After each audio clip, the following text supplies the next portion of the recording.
Hello friends, Assalamu alaikum. Welcome back to my channel. എല്ലാവരും സുഖമായിട്ടിരിക്കുന്നെന്ന് വിശ്വസിക്കുന്നു. ഇന്ന് ഞാൻ വന്നിട്ടുള്ളത് നമ്മുടെ നാട്ടിലെ ബേക്കറികളിലൊക്കെ കിട്ടുന്ന മസാല ബിസ്ക്കറ്റ്സിന്റെ റെസിപ്പി ആയിട്ടാണ്. വീഡിയോയിലേക്ക് പോകുന്നതിന് മുന്നേ നിങ്ങൾ ഈ ചാനൽ ആദ്യമായിട്ടാണ് കാണുന്നതെങ്കിൽ സബ്സ്ക്രൈബ് ചെയ്യാൻ മറക്കരുത്. അപ്പോൾ നമുക്ക് ഇത് എങ്ങനെയാണ് ഉണ്ടാക്കുന്നതെന്ന് നോക്കാം. ആദ്യം തന്നെ നമുക്ക് ഇതിന് വേണ്ടിയിട്ടുള്ള മസാല ഒന്ന് ചതച്ചെടുക്കണം. അതിന് വേണ്ടിയിട്ട് മിക്സിയുടെ ചെറിയ ജാറിലേക്ക് 3 അല്ലി വെളുത്തുള്ളി, ഒരു ചെറിയ കഷ്ണം ഇഞ്ചി, 4-5 ചെറിയ ഉള്ളി, പിന്നെ ഒരു വറ്റൽമുളക് എടുത്തിട്ടുണ്ട്. എരിവുള്ള വറ്റൽമുളക് ആയതുകൊണ്ട് ഞാൻ ഒരെണ്ണം എടുത്തിട്ടുള്ളൂ. കാശ്മീരി മുളകാണെങ്കിൽ 3-4 ചേർക്കാം. ഇനി ഇതിലേക്ക് 3 ഏലക്ക, ഒരു ചെറിയ കഷ്ണം പട്ട, 1/2 ടീസ്പൂൺ പെരുംജീരകം, 2 ടേബിൾ സ്പൂൺ തേങ്ങ ഇത്രയും ചേർത്തിട്ട് നന്നായിട്ടൊന്ന് ചതച്ചെടുക്കണം. ഞാനിവിടെ ഡെസിക്കേറ്റഡ് കോക്കനട്ടാണ് എടുത്തിട്ടുള്ളത്.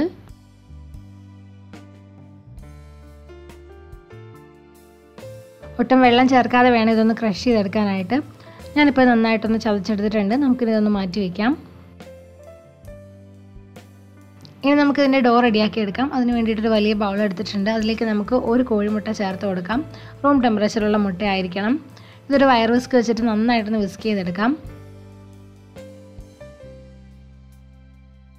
ഇനി ഇതിലേക്ക് 1/2 ടീസ്പൂൺ വാനില എസൻസ് ചേർത്ത് കൊടുക്കാം. 2 ടേബിൾ സ്പൂൺ പഞ്ചസാര കൂടി ചേർത്ത് കൊടുക്കണം. എന്നിട്ട് നന്നായിട്ടൊന്ന് മിക്സ് ചെയ്തെടുക്കാം. പഞ്ചസാര ഒന്ന് നന്നായിട്ട് അലിഞ്ഞ് വരുന്നവരെ ഒന്ന് മിക്സ് ചെയ്തെടുത്താൽ മതി. ഇനി ഇതിലേക്ക് നമുക്ക് 1/4 കപ്പ് അൺസോൾട്ടഡ് ബട്ടർ ചേർത്ത് കൊടുക്കാം. റൂം ടെമ്പറേച്ചറിലുള്ള ബട്ടറാണ് ചേർത്ത് കൊടുത്തിരിക്കുന്നത്. എന്നിട്ട് നന്നായിട്ടൊന്ന് മിക്സ് ചെയ്തെടുക്കാം.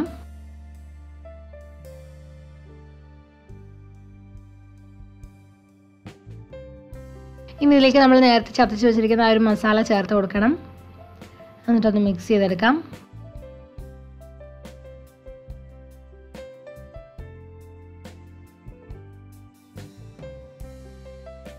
ഇനി നമുക്ക് ഇതിലേക്ക് 1/2 ടേബിൾ സ്പൂൺ കറുത്ത എള്ള് ചേർത്ത് കൊടുക്കാം. നിങ്ങളുടെ കയ്യിൽ ഉണ്ടെങ്കിൽ ചേർത്ത് കൊടുത്താൽ മതി, അല്ലെങ്കിൽ അതിന് പകരമായിട്ട് വെളുത്ത എള്ളും ചേർത്ത് കൊടുക്കാവുന്നതാണ്.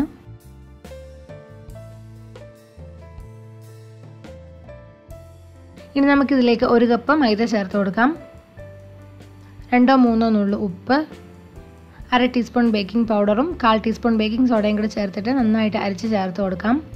ഇങ്ങനെ അരച്ച് ചേർത്ത് കൊടുക്കണമെന്ന് നിർബന്ധമൊന്നുമില്ല. ബേക്കിംഗ് പൗഡറും ബേക്കിംഗ് സോഡയൊക്കെ എല്ലായിടത്തും ഒരുപോലെ ആവാൻ വേണ്ടിയിട്ടാണ് ഇങ്ങനെ അരച്ച് ചേർത്ത് കൊടുത്തത്. എന്നിട്ട് നന്നായിട്ടൊന്ന് മിക്സ് ചെയ്തെടുക്കാം. ഇപ്പോൾ ഞാനതൊരു സ്പാച്ചില വെച്ചിട്ട് ചെറുതായിട്ടൊന്ന് മിക്സ് ചെയ്തെടുക്കുകയാണ്. ഇനി നമുക്ക് കൈകൊണ്ട് നന്നായിട്ടൊന്ന് മിക്സ് ചെയ്തെടുക്കാം. ഈ ഡോ ഒരിക്കലും കൈകൊണ്ട് കുഴച്ചെടുക്കരുത്. നമ്മൾ ചപ്പാത്തിക്കൊക്കെ കുഴക്കുന്ന പോലെ അങ്ങനെ അയച്ചൊന്നും എടുക്കരുത്. നല്ല രീതിയിലൊന്ന് മിക്സ് ആയിട്ട് വന്നാൽ മാത്രം മതി. ഇതിനെ കുഴച്ചെടുക്കരുത്. ഈ ഒരു സമയത്ത് അതിലേക്ക് വേണമെങ്കിൽ കാഷ്യൂ നട്ട്സോ പീനട്ട്സോ ഒക്കെ ഒന്ന് ക്രഷ് ചെയ്തെടുത്തിട്ട് ചേർത്ത് കൊടുക്കാവുന്നതാണ്. ഇപ്പോൾ നമ്മുടെ ഡോ റെഡി ആയിട്ടുണ്ട്. ഇനി നമുക്ക് ഈ ഡോ ഒന്ന് ഷേപ്പ് ചെയ്തെടുക്കാം. അതിന് വേണ്ടിയിട്ട് ഞാനിവിടെ ഒരു ടേബിൾ സ്പൂണാണ് എടുത്തിട്ടുള്ളത്. ഒരു ടേബിൾ സ്പൂൺ ഡോ എടുത്തിട്ട് കൈകൊണ്ട് ജസ്റ്റ് ഉരുട്ടിയെടുക്കുക. എന്നിട്ട് ഇതുപോലെ ഒന്ന് പ്രസ് ചെയ്തെടുത്താൽ മതി. നമുക്ക് ഇഷ്ടമുള്ള ഷേപ്പിൽ കുക്കീസ് റെഡിയാക്കി എടുക്കാം. കുക്കി കട്ടർ വെച്ചിട്ട് കട്ട് ചെയ്യണമെങ്കിൽ അങ്ങനെയും ചെയ്യാം. ഞാനിപ്പോൾ ഇതുപോലെ കൈ കൊണ്ടൊന്ന് ഷേപ്പ് ചെയ്തെടുത്തിട്ടേ ഉള്ളൂ. ഞാനിവിടെ ഒരു ബട്ടർ പേപ്പർ വിരിച്ച ബേക്കിംഗ് ട്രേ റെഡിയാക്കി വെച്ചിട്ടുണ്ടായിരുന്നു. അപ്പോൾ അതിലേക്ക് നമുക്കിത് നിരത്തി വെച്ച് കൊടുക്കാം. കുറച്ച് ഗ്യാപ്പ് ഇട്ടിട്ട് വേണം വെച്ച് കൊടുക്കാനായിട്ട്.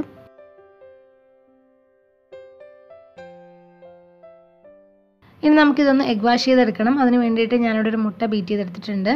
ഇതിന് മുകളിലായിട്ട് നമുക്കിതൊന്ന് ബ്രഷ് ചെയ്ത് കൊടുക്കാം. ഇങ്ങനെ ചെയ്യുന്നത് എന്തിനാണെന്ന് വെച്ചാൽ ബേക്ക് ചെയ്ത് കഴിയുമ്പോൾ ഇതിന് നല്ലൊരു ഷൈനിങ് ഉണ്ടാവും. അതുപോലെ തന്നെ നല്ലൊരു കളറും വരും. നമുക്കിനി ഇത് ബേക്ക് ചെയ്തെടുക്കാം. 170 ഡിഗ്രി സെൽഷ്യസിൽ പ്രീ ഹീറ്റ് ചെയ്താവാനിൽ 35 തൊട്ട് 40 മിനിറ്റ് വരെയാണ് ഇതിൻ്റെ ബേക്കിംഗ് ടൈം. ഇപ്പോൾ നമ്മുടെ കുക്കീസ് നന്നായിട്ട് ബേക്കായി വന്നിട്ടുണ്ട്. നമുക്കിനി ഈ ഓവൻ ട്രേ ഒരു വയറാക്കിന് മുകളിലായിട്ട് വെച്ച് കൊടുക്കണം. കുറച്ച് സമയത്തിന് അനക്കാതെ മാറ്റി വെക്കണം. കാരണം നമ്മൾ ബേക്ക് ചെയ്ത ഉടനെ ഈ കുക്കീസ് നല്ല സോഫ്റ്റ് ആയിരിക്കും. അപ്പോൾ കുറച്ച് സമയം കഴിയുമ്പോഴേ ഇത് നല്ല ക്രിസ്പി ആയിട്ട് വരുള്ളൂ. ഇനി ഇതൊരു വയറാക്കിന് മുകളിൽ വെച്ചിട്ട് കംപ്ലീറ്റ് ആയിട്ട് തണുക്കാനായിട്ട് മാറ്റി വെക്കണം. ഇപ്പോൾ ഈ കുക്കീസ് നല്ലതുപോലെ തണുത്ത് വന്നിട്ടുണ്ട്. നല്ല ക്രിസ്പി ആയിട്ട് വന്നിട്ടുണ്ട്.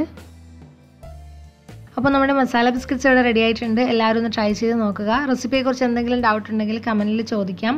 നിങ്ങൾക്ക് എല്ലാവർക്കും ഇന്നത്തെ റെസിപ്പി ഇഷ്ടമായെന്ന് വിചാരിക്കുന്നു. വീഡിയോ ഇഷ്ടമായാൽ ലൈക്ക് ചെയ്യാനും കമൻറ്റ് ചെയ്യാനും ഷെയർ ചെയ്യാനും മറക്കരുത്. അതുപോലെ നിങ്ങൾ ഈ ചാനൽ ആദ്യമായിട്ടാണ് കാണുന്നതെങ്കിൽ സബ്സ്ക്രൈബ് ചെയ്യാനും മറക്കരുത്. പുതിയ നല്ല റെസിപ്പികളുമായിട്ട് ഇൻഷാ അല്ലാഹ് വീണ്ടും കാണാം. Thank you for watching. By.